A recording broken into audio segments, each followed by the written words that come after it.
Hey everybody, it's Austin Ward from Lettermen Row. It's another Lettermen Live on a Tuesday. Ohio State is now 2-0, and they've got a top 15 showdown this week against TCU. I've also got a new chair from last week so that I'm not dwarfed by these guys. It's Lettermen Live, presented by Byers Auto. George Kaufman is joining us today. Thanks so much for swinging by, watching these guys get 2-0 and sponsoring this segment. Jeremy Birmingham, Lettermen Row recruiting analyst, and this guy needs no introduction, Beanie Wells, former Ohio State and NFL running back. Guys, just first thoughts now. 52-3 last weekend, rainy conditions, not even 100,000 people at the Horseshoe, but now a team that's 2-0. Georgia, I think you skipped some of the pregame tailgate last week to stay dry, but what did you think once you saw that performance? You know, to see them play in the rain like that and still throw the ball as much as they did, right? I really honestly thought they were going to come out and just run right up the gut. And in that inclement weather, to see them throw as much as they did, throw as accurate as they did, it's great to see. Buckeyes are alive and well and look damn good to me. Yeah, one of the most prolific passing days in terms of completion percentage in Ohio State history. You had to massage the numbers a little bit in terms of needing 10-plus completions. Tate Martell has his name in the record books, Berm, 10 for 10. Certainly did his part to make me look foolish for questioning a Tate Martell package. You never said he shouldn't play. Right, I you did said not there say shouldn't be a Tate Martell package, which is accurate. Because as we said last week, just let him run the offense, and then he finally got a chance to do that on Saturday. And I think it's a great point, George, I thought Rutgers was trying to stop the run. They were stacking the box pretty early. Yeah. But for Dwayne and Tate to go out and throw that many passes and be so accurate in that weather, I mean, it wasn't windy, which is really where the quarterback gets messed up, but it was pretty ugly. And I was out on that field for 6 hours straight, and I don't think anybody should have wanted to be. Yeah, the press box was pretty nice. I enjoyed it up there. Beanie, when you saw the weather conditions on Saturday, I'm sure that as a running back, you're expecting that's going to be a heavy workload. Mm-hmm. To see 30 of 33 from Ohio State and maybe even not as much work as Dobbins and Weber might have thought. And what did you think about the offense coming out of there on Saturday? I thought it was impressive. I thought their ability to be able to pass the ball, like everybody's saying, in that weather, against the elements, I thought it was really impressive. I like what I saw from Tate Martell.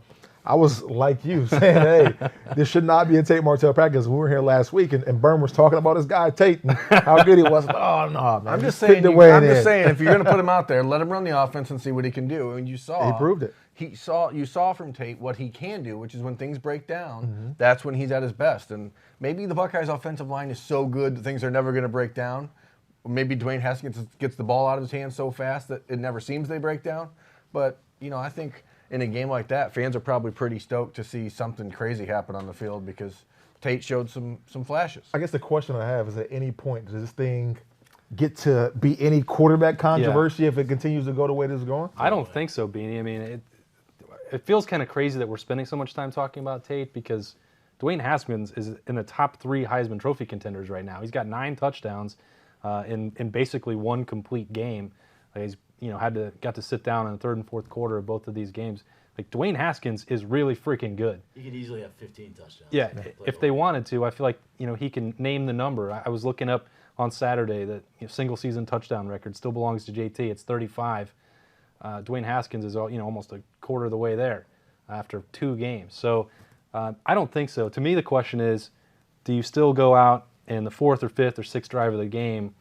Dwayne Haskins is in a rhythm. Do you still put Tate Martell in then? And to me, I continue to say no. I don't know if anybody... I say no, and I'm on Team Tate. I don't think it's necessary. I don't think it's good for the football team. I think Dwayne Haskins is the clear starter. He's a clear All-American candidate at quarterback, which Ohio State hasn't had in years. Right. I don't think you do anything at all to risk messing with his confidence, with his consistency, with his rhythm. You put Tate out there when it makes sense, but if this is just trying to fit a square peg into a round hole, you don't do it at all. Yeah. George, what do you think there? Well, I think the first 2 games, there's a little bit of wiggle room to put Tate in. Yeah. As we get to the meat of the season and there's some stiffer competition, especially a team like TCU, I think you're going to see the Dwayne train roll all day long. Mm-hmm. I think we'll see a lot of Tate in October. But you got TCU coming up, and then you got a week for more of that shared role, and then you have Penn State, and that should be all Dwayne, and then you have the month of October where things can get a little bit more creative. Yeah, I should probably take Ryan Day's advice to sometimes just not tweet, because I tweeted right before the touchdown pass for Tate Martell on Saturday. He instantly proved me wrong. Probably should sit it out just a little bit, because every time he's challenged, he took that big hit on the run in the fourth quarter, and then responded with an electrifying touchdown run down the sideline. So that's the Tate Martell segment. I think that's going to be part of the show every Tuesday. You also got to remember that with Joey Burrow going Right. to LSU, we're pretty inexperienced at quarterback all around. So to give Tate a couple extra touches, Yeah. can't hurt. And that's what we wrote earlier in the week. We're talking about probably a one-year deal for Dwayne Haskins if things go Right. on this path. Sure. There has to be some development for Tate Martell now, because you can't go into next season in this situation where you have two guys that haven't played again. Yeah, we're only 2 games into it, but that's already the conversation here. I also don't think Ohio State wants to go backwards from this passing game evolution, which I think would potentially happen with Tate. But again, none of that matters, because Saturday they're playing TCU, number 15 in the country. We can move past Rutgers. We can talk about some of the improvements there on offense and defense. But this is when that stuff is really going to matter. You're going into a neutral site game. We'll see exactly how much scarlet and gray is going to be at AT&T Stadium, a place that Ohio State is comfortable. But it's right in TCU's backyard. They should be selling a lot of tickets. There should be a lot of Horned Frogs fans there. All of them. All the Horned Frogs fans. I mean, how many are there? But Really? I think their stadium holds 45 or 50,000. So all of them should be there. Probably should do a good number on that. So a little bit more hostile situation. So then we'll see. Does Dwayne Haskins take control? Does the defense able to, handle a little bit more mobile quarterback? And is there one question? We'll start with you, George, that you have about this Ohio State team after 2 weeks that you really think has to be answered on Saturday night? I think right now that one of their biggest, they've got some injuries at linebacker that, they're trying to get Tough Borland back in there. Great. I think that's an area that if TCU is really trying to concentrate, they may try to kind of throw over the middle and exploit those injuries at linebacker. Other than that, which, by the way, the linebacker core is going to be phenomenal. They just got to get healthy, and that's really the only area that we have had some injuries at. Other than that, I don't think TCU stands a chance, to be honest. And I know I'm biased. But I really think Ohio State rolls pretty big in this game. I know George isn't going to hang around for the whole show, so at least we got his prediction out of the way that Ohio State's going to roll on Saturday night. Berm, what do you think? For me, this is the first time this year, and it's been a struggle in the past for Ohio State to contain a mobile quarterback a little bit, and that's where Sean Robinson scares me if I'm the Buckeye defense. Because, again, as George said, the linebacker situation, you have a lot of inexperience there between Baron Browning, Pete Werner, and Tough Borland coming back from the injury. I think that TCU is going to try to exploit the Buckeyes in the middle of the field, but by using Sean Robinson's legs, which is an area that most teams aren't really great in defending that extra player on the offense. So to me, it's about how the defensive line, especially Nick Bosa and Chase Young, with that pass rush is crazy good. But if that's forcing Sean Robinson to step up into the pocket and give him room to run, that's where I'd have a little concern. Beanie, any concerns? Yeah, Sean Robinson, obviously he presents that extra element that Berm just talked about. Him and his ability to be able to pull the ball down and run it from any given place and make that big play is scary. I think certainly on the offensive end, my concern is, okay, how much do we see Tate Martell? Is this thing going to be scaled back now that we're in a game to where it's going to be a lot of a competition in terms of what that TCU defense is going to bring? Will we see Dwayne air it out? Will we see Ryan Day let the shackles off Dwayne essentially and let him go out and play football, kind of unscripted, and just let him see if he can be that quarterback that can lead us to a victory? I think I've said this a million times, just to quickly move on from Tate, that when you put him on the field, that's potentially 1 or 2 or 5 fewer carries for J.K. Dobbins and Mike Weber. That's my segue there to talk about the running backs and what you think about this, how they've broken it up so far, where it seems to be, Beanie, what Ohio State wants to do is give each guy a full drive. I wonder if you view this the way I do, that it's kind of a compromise between the old way of get somebody a rhythm, let them have the whole drive, and also the backfield by committee to keep them fresh. What would you like to be in a backfield like this? Would that work for you? Ideally, I wouldn't want it to be the case because I want to be the guy. But if it is going to be a situation where we're going to use 2 running backs, I ideally want a series to know that, this is going to be my time to get in there, get comfortable, get into a rhythm, this given series, and didn't get a feel for it. And I think that's what they're doing there. I mean, I think we heard Ryan Day come out and say they want to ride the hot hand. So whoever is going to be the hot back at that point in time, leave him out there and let him go. And we saw that the first week with Mike Weber, he got out there, he played extremely well, and they let him go a few series back to back to back. Right. To me, Ohio State is in a really unique position to have two all Big Ten caliber running backs. I don't think that you lose anything by using one or the other. I think that you gain something by keeping them both at that 13, 14 carry a game threshold where you're not risking their long-term health, you're not hurting them for their pro careers. I think it's a great thing, whether it's a compromise or a game plan every week. I don't know, but I think that if you would look back at your career, if you could take an extra 200 hits off your body every year in college, wouldn't that have been a good thing? Would have loved it.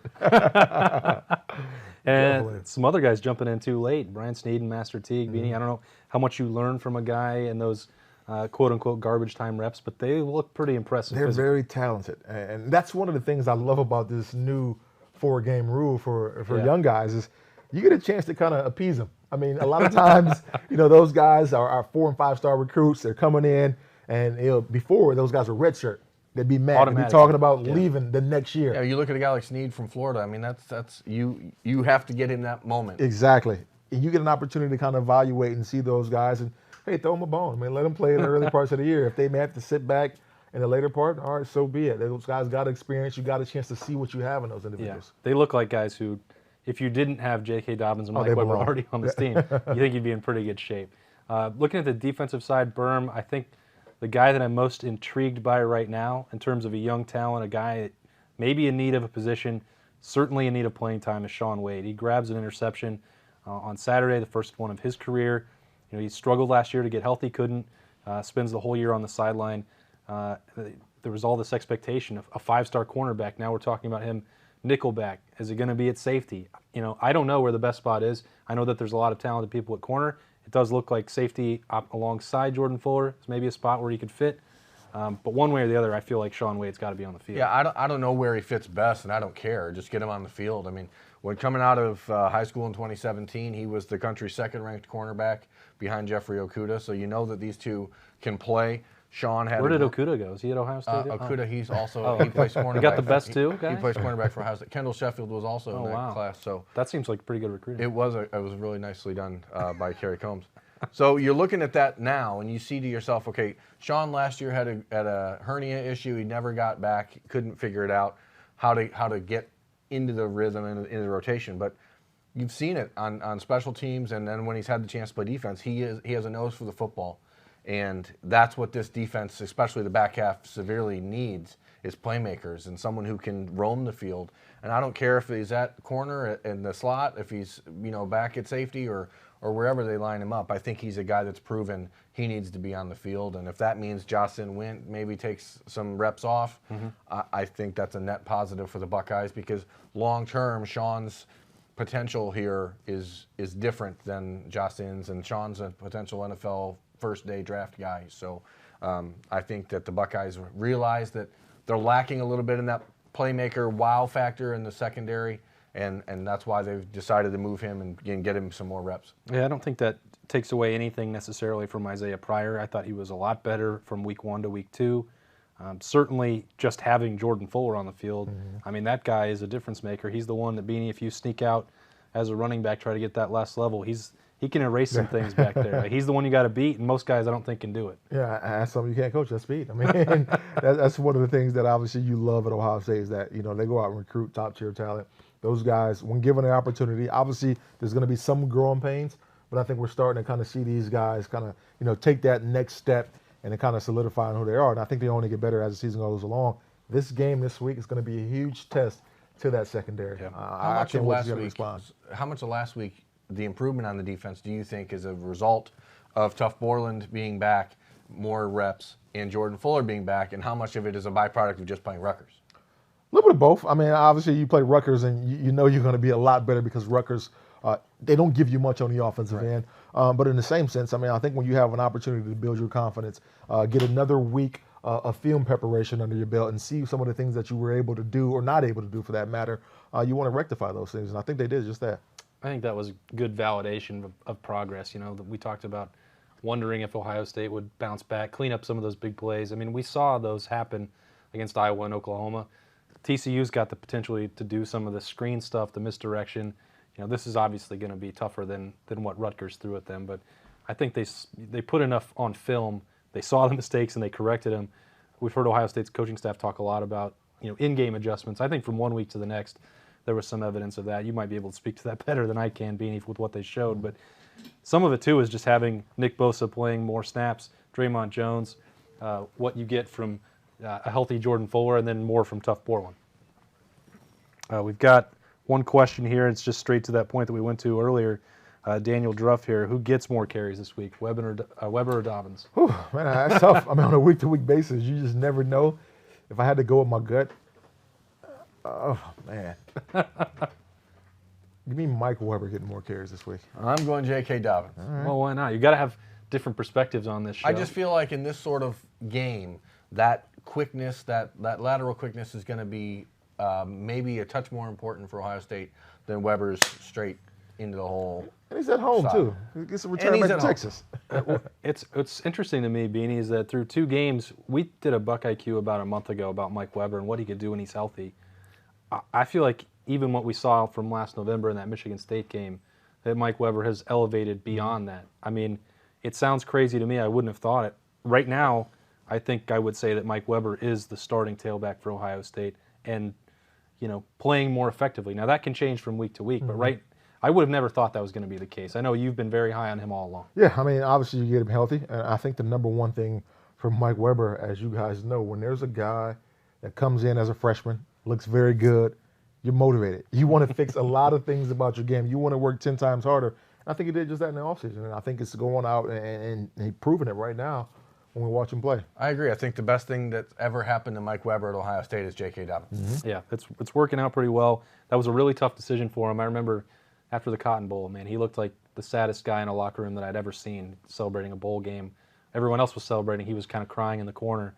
Wrestled with that decision to go pro. This was clearly working out for everybody involved. Sheridan Jazz has another one in here. So does Haskins have his go-to receivers yet, or will he continue to spread it around? I think we've got that answer through 2 weeks. That there might be some slight preferential treatment for Austin Mack, but it's not really showing up yet in the volume of targets. They get too many guys out there for them to fall in love with one of those guys just yet. I think it really just depends on the situation. I think that we've seen that in those 3rd and 5, 3rd and 6 type of moments, he's looking for Austin first. But early in series, when he's got shots to take downfield, I think he's very comfortable throwing to Johnny Dixon. I think he's to me, if you have 6 go-to receivers, that's better than 1. So I know there's a preference with Austin Mack and a relationship there. They've been roommates. They're very good friends. They had spent a lot of time putting in work together as members of the class of 2016 together. So there's probably some more familiarity there and a little bit more comfort, but I don't think that there's a drop-off for Ohio State as I look at it in their top 5 receivers, whether it's KJ Hill or Austin Mack or Paris Campbell or Terry McLaurin or Johnny Dixon. I think the next step down to Ben Victor is where things start to get a little bit less reliable. Yeah, what I think is interesting is that, you know, I've had people ask during games, you know, where's Ben Victor? Is there something wrong because he's not, you know, getting the football a bunch? And you could put any name in there you want, but Ben Victor, I remember very clearly in the opener, that last block that springs Mike Weber, it allows him to score. It's Ben Victor down 30 yards downfield, getting his hands on somebody, maintaining that block. That's not something I think you would have seen him do last year or 2 years ago. No, and Ryan Day called him out as far as on the interception against Oregon State that Mike Weber Ben Victor and Isaiah Prince ran down the guy 80 yards down the field. So he's putting in the work, and I think a lot of times with Ben, that was sort of the question the last 2 years was he willing to work as hard as his group mates were? And I think you're starting to see that, and that's because those other guys are doing it. It's rubbing off on him. You know, one of the guys I still not question him as a player, but I still have the question for the coaching staff. Where is this guy? Where's Demario McCall? I mean, where is he? I mean, we know how phenomenal of an athlete he is, and he just can't seem to crack the lineup. At some point, do you stop putting back a punt returner? I thought on Saturday, Beanie, I was like, I really think that this might be, you know, the end of the Demario McCall questions, right? I mean, they say all offseason that he's going to be, you know, they're going to give him opportunity on special teams. You're going to allow him to focus on punt return, kick return, make an impact, turn that into a starting job. and then he just goes out and he looks lost trying to handle the football. I know it was raining. I know that's not easy. It's a hard job, but C.J. Saunders, other than getting run into by Damon Arnett in week 1, looks really. He was in the same conditions on Saturday and looked really solid handling it. So I just don't know. There's so many skill players. I can't see McCall really. But then Demario had the 27-yard return. I mean, he looks electric. Yeah. I don't know. I just don't. It's hard for me to see it right now. And we've been talking about him tons and tons. I think he's so good. Yeah. That's the thing. Hey guys, keeping it with the receivers real quick. Chris Drew on Twitter wants to know, could this be Mac's breakout game in national introduction to Dwayne Haskins? I would love for it to be so. I think Mac is a great receiver, big guy, rangy. If obviously those guys have that relationship there, I would love for it to be so. I just don't know. We got so many guys. It's hard to pinpoint who's going to be the breakout guy on a week-to-week basis. Yeah, I think if anybody's expecting Mack or McLaurin or Dixon or Campbell or whoever to win the Blitnikoff, that's just not going to happen. Right. The numbers aren't going to be there. And honestly, and this might sound like lip service to some people, but they don't care. We've spent enough time, whether it was Johnny Dixon, whether it's being in the room with Zone 6 last year, we only see them for a couple minutes at a time. They do interviews together. I firmly believe that they are into that brotherhood mindset and don't care who gets the acclaim. They don't, and a part of that is because they all watched Mike Thomas at Ohio State have only 40 catches, Right. Yeah. And now he's one of the 2 or 3 best receivers in the NFL because they realized by watching Mike and the way he worked, what he was doing was becoming a complete wide receiver. Or getting 100 catches in college, it can happen if you go to Tulsa or Texas Tech if that's what you want. But these guys are trying to become complete receivers, and with that, they also know they're playing at a place like Ohio State where there are playmakers everywhere, and there's only one football. Right. So they're not looking at who gets 8 or 9 catches in a game. They're looking at who's winning the football game and are they contributing on the field, and that's what they've done as a group. They're excellent run blockers. They're excellent in getting down the field and supporting their teammates. And to me, they're winning no matter what. I don't care who shows up on Saturday night and who has the big game, if it's Johnny or Terry or Paris, as long as Dwayne Haskins is comfortable with those guys, that's what's important. All right, we're winding down here on a Letterman Live, brought to you by Byers Auto. No other way to end a show like this but to talk about some predictions. We heard George Kaufman early on before he had to jet. He's got Ohio State rolling. Didn't get an exact score, but we're going to have to get that from these guys. So, Berm, we'll start with you.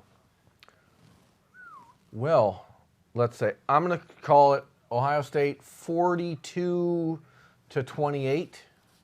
I think that it's going to be a little tenuous early. I think the Buckeyes are going to need to go out and really establish the run early. I think TCU is going to try to out-physical them up front, which is something most teams can't do, but they're going to try to do that early against the Buckeyes, and I think that's why it's really important for Mike Weber and J.K. Dobbins to get off to a better start than they did against Rutgers on Saturday. I don't think that you should want to rely on Dwayne Haskins and Tate Martell completing 95% of their passes. I think the Buckeyes defense is good enough to hit Sean Robinson, and I don't know that any quarterback in the country right now is really able to withstand many hits from Nick Bosa and Chase Young and Draymond Jones. So I think it starts close in the first half, but I think the Buckeyes get a little distance in the second and win by 14. Beanie, before you give me your prediction, this looks like this might be your signature on this Lettermen Row shirt here. Yes, indeed. So if you can comment, folks, on the site, give us your score prediction for Saturday night, the closest one, the exact total, and, of course, the proper team winning. We'll give that away to you guys next week. Fresh signature from Beanie Wells. And what's his score is coming right now? 48-21 Ohio State. I think Ohio State, gets the offense going. Obviously, it's going to be some patches in there, but I think Ohio State stretches out. We know those Big 12 teams don't like to play a lot of defense. Yeah, and Ohio State is pretty comfortable down there in Jerry World. I've got Ohio State covering that 13-point spread as well. I haven't nailed it down yet for sure. Look for that, my score prediction, every Saturday on game day. I know for sure that I've got the higher-ranked team going down there to Texas and coming back with a win, but we'll figure out exactly what those numbers are going to be later in the week. So appreciate Berm joining us here on Lettermen Live, brought to you by Byers Auto. Beanie, as always, hanging out with us at Lettermen Row. I'm Austin Ward, and we'll see you next week.